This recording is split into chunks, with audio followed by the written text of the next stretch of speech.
I wasn't sure if you were actually going to come." Penny smiled as she held open the door for Kevin. When Kevin arrived at Penny's mansion out in the suburbs, she greeted him at the door and invited him in. He was there to help create a pill to help Penny's friend, who was very ill. But he was surprised to find out that Penny had some friends there hanging out with her. As soon as he walked inside, Kevin was stunned. It wasn't because of all the luxurious furniture and expensive artwork, but because of all the beautiful women hanging out by the pool. Suddenly, he heard a charming voice. "Penny, who is this man you've brought with you? He's just your type, isn't he?" The woman sauntered over to Kevin and lifted up his chin. "He's very handsome, but he's dressed in rags." She paused a moment and asked him, "Tell me, sugar, what's your name?" Kevin stammered, unsure how to deal with her. After all, he had just spent the day before with his wife, Lily. He couldn't let someone like Penny distract him from his goal of reuniting with Lily. "Come on, Brenda, let's not do this again. I didn't bring Kevin here to entertain you." Penny was a little irritated by her friend's behavior. Penny's other friends heard this and came over to check Kevin out. They were a little confused to see him interrupt their get-together. They all knew that Penny hadn't had a steady boyfriend in years, so who was this guy? She was usually interested only in really rich, successful men. At the same time, Kevin was wondering about Penny's friends. Based on her status, he was pretty certain that they were all from very wealthy families. "What are those rags you're wearing?" one of them asked him. "Don't they make you feel uncomfortable?" "Keep your voice down. He's Penny's guest." One of the other women didn't want to offend their host. They were interrupted by a sharp cry. "Kevin, how dare you come here?" Out of the corner of his eye, Kevin could see a figure walking up to him quickly from the doorway. She was tempted to take a swing at Kevin, but picked up on his strong presence and stepped back a little. "Mackenzie," Kevin whispered to himself. He'd recognized her right away as Mackenzie Knott, Penny's friend that Kevin had accidentally seen changing her clothes on a video call when he'd stolen Penny's phone. Mackenzie leaned in and whispered into Kevin's ear, "If you say a word about that video to anyone, I'll kill you. I can't have my friends find out." Before Kevin could reply, Penny stepped forward. "What's the matter with you, Mackenzie? What are the two of you arguing about?" She knew her friend had a hot temper, but she also knew that Mackenzie wasn't in the habit of picking fights with people for no reason at all. "It's just a misunderstanding, Penny. I don't have any idea who this woman is." Kevin tried his best to keep from embarrassing Mackenzie. "I don't know him either." Mackenzie turned her head and looked Penny in the eyes. Then she asked her, "Why did you bring this guy here? We were all having such a good time without him." Penny figured it was as good a time as any to introduce him to her friends. "His name is Kevin, and we're in the same class at the School for the Healing Arts. I invited him here to prepare an herbal med for Mackenzie." Penny felt it was necessary to explain because she could see the confusion in Brenda's eyes. "You're going to let him make a pill for Mackenzie? Penny, are you kidding?" Brenda sneered. One of the other women had her doubts too. "The med that Mackenzie needs would be difficult for a master apothecary to create, let alone some ordinary person." They couldn't believe that this young man dressed in shabby clothes would be able to do something so specialized. They all started to mock Kevin. "Are you sure he can do this, Penny? Herbal meds aren't a joke." Brenda frowned because she was so worried that this could go wrong. "Don't worry." Penny looked at Kevin with a smile and said, "My good friend Mackenzie needs a blood balance pill. Can you create one for her?" Keeping his talent a secret, Kevin tactfully asked, "The blood balance pill is used for someone who's been injured. It seems to me that she's doing fine right now. Is there some other reason you've chosen it?" "Well, Kevin, Mackenzie's been training since she was a child. Her family is really into it and they know a lot about herbal meds. The problem is she has a really hard time with unbearable pain once a month, if you know what I mean. Have you ever heard of Penny hesitated because she knew it was a very personal issue for her friend, but she was desperate to help Mackenzie and decided to tell Kevin the whole truth. "Penny, how can you tell him something like that?" Mackenzie looked absolutely horrified. She and her friends had spent a lot of time and effort trying to find a cure for her, but when they finally found a recipe that might help, they couldn't find anyone qualified to prepare it. She was desperate. When he heard this, Kevin suddenly thought of something that he'd learned in his studies. If her problem is what you described, the blood balance pill can only cure the symptoms, not the root cause. "Oh, you mean you have a better way?" Penny's face lit up in surprise. If Kevin was right, there might be another solution. Why not try it? But some of them wondered if Kevin was just trying to impress them, and they eyed him suspiciously. He seemed to be promising something he probably couldn't do. How could they trust him? "I think he's trying to trick you, Penny. You should just show him the door." Mackenzie didn't want to have anything to do with Kevin in this crazy plan. "Don't worry, Mackenzie." In fact, Penny wasn't completely sure herself. Then she added, "Why don't we at least listen to him?" With an all-knowing smile, Kevin thought to himself, "These people have been doubting my power since the second I walked through the door. It will be fun to prove them wrong." Turning to Penny, Kevin announced, "The blood balance pill could help the symptoms a little bit, but it sounds like Mackenzie's problem has been around since childhood. We really need to do something to get at what's causing her problems." Having said that, Kevin stopped for a moment and then asked cautiously, "Have you ever heard of the repair pill?" Everyone's eyes bugged out when they heard him say that. The repair pill was only a myth as far as they were concerned. It hadn't been used in a ridiculously long time, and the closest thing to it was strictly controlled by the Herbalist Society. But Mackenzie didn't have any connections to the society, so it was impossible for her to get one. "Can you actually make a repair pill?" Penny asked in shock. She'd been worried about her friend constantly and was willing to try anything. That's the whole reason she'd brought Kevin over to her place. "I'm sure I can do it," Kevin said with confidence. "But that's impossible.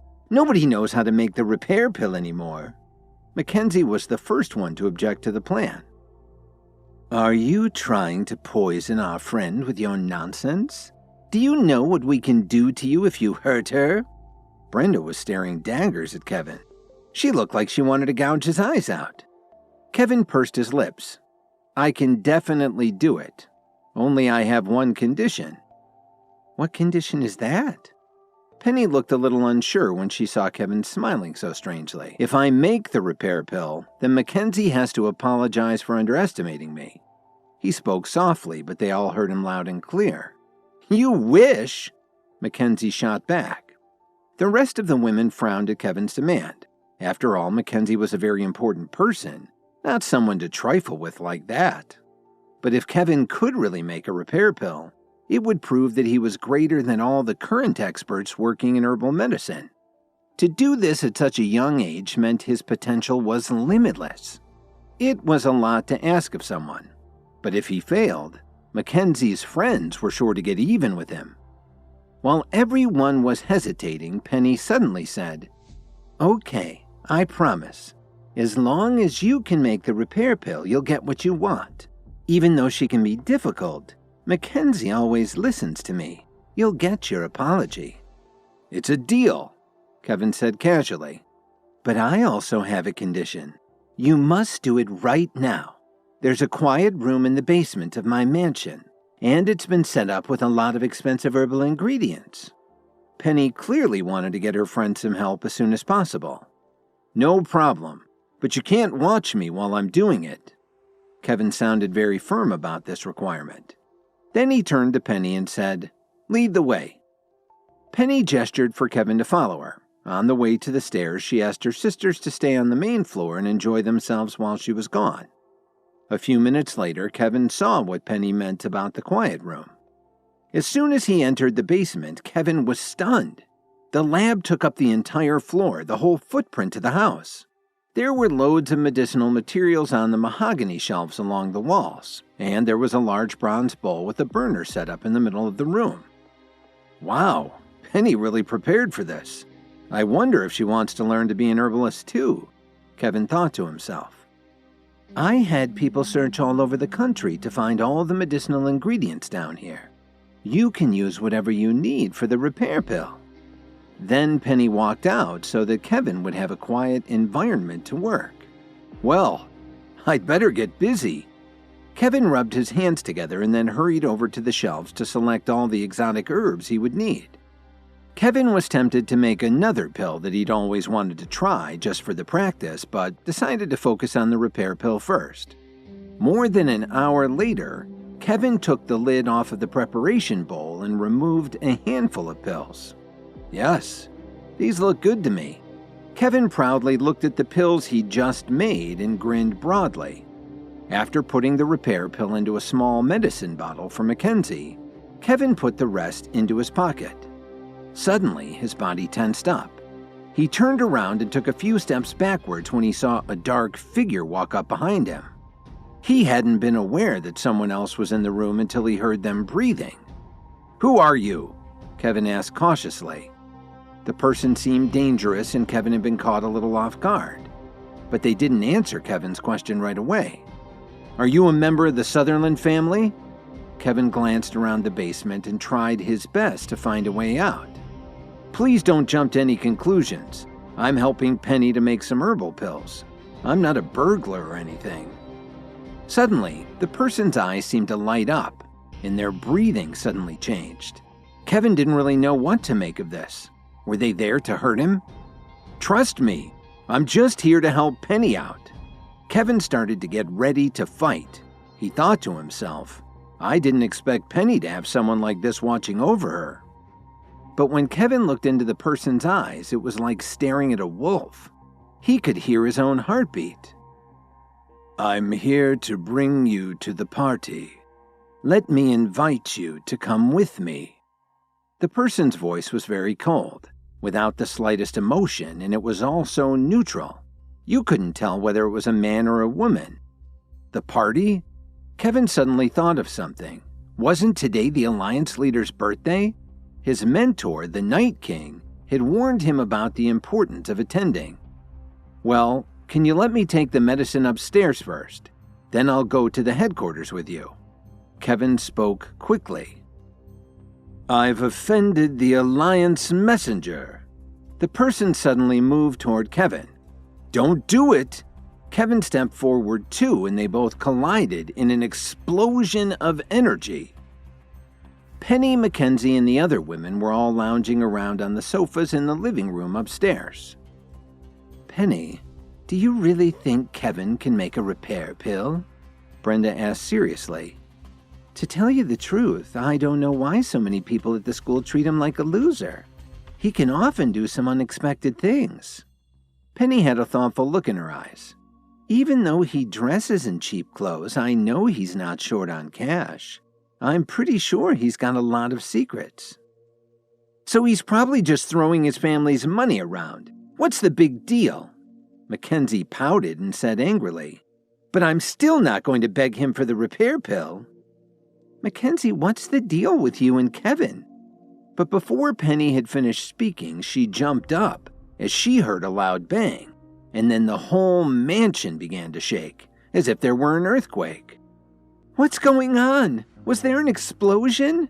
One of the women shouted in panic as she fell to the floor. "Calm down, it's not an earthquake, it's something else, and it sounds like it's coming from the basement." Brenda immediately got up from the sofa. "The basement? Oh no, Kevin!" Penny shouted as she quickly ran toward the stairs to the basement. When she and her friends got downstairs, there was no trace at all of Kevin. All they saw was a mess. All kinds of medicinal ingredients were strewn about the floor, and even the large preparation bowl was knocked over, with a puff of smoke wafting out of the burner. To Penny's surprise, a huge hole had appeared in the basement wall, and you could see a sliver of moonlight shining in.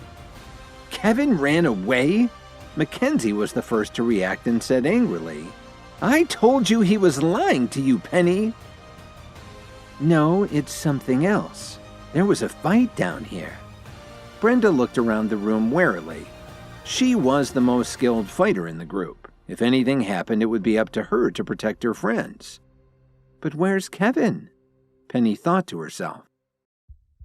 I can't believe that I forgot about the Alliance leader's birthday party. Kevin told himself as he sat next to the mysterious Alliance member in an unmarked car. It was a dark night, and there was a cool wind blowing across the Alliance headquarters property. Kevin had been blindfolded by the Alliance member and had no idea where he was. Taking a deep breath, he thought about how his wife, Lily, might worry about him. The last thing that he needed was for her to come looking for him. On top of that, it was the Alliance leader's birthday, and Kevin hadn't shown up yet for the celebration. He wasn't sure if he'd been taken to the Alliance headquarters to be punished. Just then, someone opened the car door and escorted Kevin into an enclosed building. Just as Kevin got his grounding, a hand reached forward and removed the blindfold. Madam Director, I've brought Kevin back like you asked. The person who'd abducted Kevin stepped back from him and waited for further instructions. You've done a good job. You can leave now. I'd like to be left alone with our messenger to discuss some business. The director was stretched out on the bed in her private quarters. Yes, Madam Director. Her assistant turned around and left the room. Kevin and the director were alone for the first time since they'd last seen each other, and the atmosphere got a bit awkward. Looking into her beautiful eyes, Kevin remembered how days before he had been drugged and accidentally slept with her. He couldn't let anything like that happen again. His relationship with Lily meant too much to him. Do you think you can untie my ropes now? It was a little cramped in that car and I needed to stretch. Kevin broke the uncomfortable silence with a smile. To tell you the truth, Kevin, I'm not sure that would be a good idea. The Alliance director slowly stood up and walked toward him. She was wearing a flattering light blue dress and Kevin could smell her delicate perfume. He thought about what had happened last time and gulped nervously as he worried that she might have feelings for him. Madam Director, if you have something to tell me, just go ahead and say it. But I don't think I need to be tied up like this. Have I done something wrong? Kevin tried his best to smile and lighten the atmosphere. Well, have you done anything wrong? Only you would know that. She pulled out a sharp knife and quickly sliced off the ropes around Kevin's wrists and ankles. What I'd like to know is how things are going with your mission. It's been a long time and I haven't had a report from you. Her tone was firm and a little cold. Oh, there's no problem at all, ma'am. It's just that I haven't turned up anything yet, Kevin coolly replied. For one thing, there are a lot of experts to deal with on the campus. I've turned the whole library upside down, but I couldn't find anything at all about the consolidation technique. I told you that the secret recipe and method are in the hands of the Southwest School of Healing. What are you doing in the library of the Chicago School? She was obviously irritated that Kevin had wasted so much time. It's part of my plan, Madam Director. From what I've seen, the real experts in the school spend a whole lot of time lurking in the library. Taking a step back from the director, Kevin continued. So even though the head of the Southwest School has the secret technique, they're at the School for the Healing Arts right now in Chicago. I've been going there for a while, but I haven't met all the professors, let alone the dean. The library's the only place where I have a chance to get my hands on the consolidation technique. Kevin shrugged helplessly as he explained his strategy to the director. You always seem to outsmart me, don't you? I like that in a man. The beautiful Madam Director smirked as she seductively stepped towards Kevin. She looked deeply into Kevin's eyes. After thinking carefully about it, she felt that what he had just said made sense, so she dropped the subject. But I'm still wondering why you didn't make the effort to get to the Alliance leader's birthday on time. The director sounded very serious as she scolded Kevin for his oversight. Do you know what consequences you'll face if you don't show up as the Alliance's messenger? Oh, so you sent someone to get me because you were afraid that I'd get in trouble? Kevin smiled mischievously at the director. If he was picking up correctly on her signals, the director had a crush on him, and he knew that the only way to get out of this situation was to make her think that she had the power. Don't be ridiculous, Kevin. I promoted you to the position of messenger. You really should take things more seriously. The director scolded him again, but it was hard for her to hide her true feelings as she batted her lashes at him. Then a strange look flashed across her eyes as she thought about the night she and Kevin had spent together. In fact, she hadn't been able to stop thinking about him ever since. Please calm down. I didn't come back to make a report because I just couldn't bear to face you. Kevin quickly explained why he'd been so aloof. I've been doing my best to carry out the mission you gave me so I can repay you for all that you've done for me. But it's been impossible to track down the consolidation technique, and I've had a lot of serious fights and injuries. Kevin paused his explanation for a moment as he tried to think of what to say next. But when the director heard that Kevin had been injured, her eyes softened, and she reached out to stroke his shoulder. Where were you hurt? Have you recovered yet? We have a lot of remedies for internal injuries. I would never forgive myself if anything happened to you. Thinking of his commitment to Lily, Kevin quickly took a step back from the director's longing touch. Don't worry. It was only a superficial injury. I recovered from it a long time ago. Now I really should go and wish your husband a happy birthday. Kevin, I'm the Alliance leader's wife, so that means that you have to do whatever I tell you to do. And if you disobey me, I could have you killed. Seeing her hands reach towards him, Kevin quickly sidestepped her and shook his head. Madam Director, are you sure that this is something your husband would approve of? My husband hasn't thought about me in years, Kevin. Please tell me that you feel the same way. Kevin took a deep breath and thought to himself, I have to be very careful. If I upset her, there is a chance that she'll tell her husband about what happened between me and her. He won't care if I was drugged and will blame me anyways. Before Kevin could respond, the Madam Director placed her manicure and leaned forward and whispered into his ears, I want you. Kevin shook his head and took a step back. Please, Madam Director, we can't do this. It's wrong. Shh, don't overthink this. I can't do anything with her. My heart belongs to Lily, but if I reject her, she could try and have me killed. How am I supposed to get out of this situation without offending her? Just then, Kevin heard a voice from outside the door. Is Madam resting? The Alliance Director suddenly came to her senses. She quickly zipped up her dress and straightened out her clothes. Hide! The leader is here! She sat down and took a deep breath to try to calm herself and look like everything was normal. What is it? Kevin froze, unsure what to do. It was like a bucket of water had been thrown on the fire in his heart. The Alliance leader was a powerful man. Even though Kevin was innocent, there was no telling what he would do to Kevin if he found him alone in a room with his wife. What should I do? Kevin looked around the room anxiously. Quick, out the window. My room looks out on the hill, so be careful where you land. The director whispered in Kevin's ear. Good idea. Kevin climbed out the window without thinking twice about it. Thanks to the director's warning, he grabbed the window sill and hung on tightly as his legs dangled outside the building. If he'd jumped straight out, he would certainly have broken his neck. Be absolutely quiet. Don't even breathe. Otherwise, the Alliance leader will know you're there. And I can't have you die. Not when I have so many plans for you. Then she closed the window.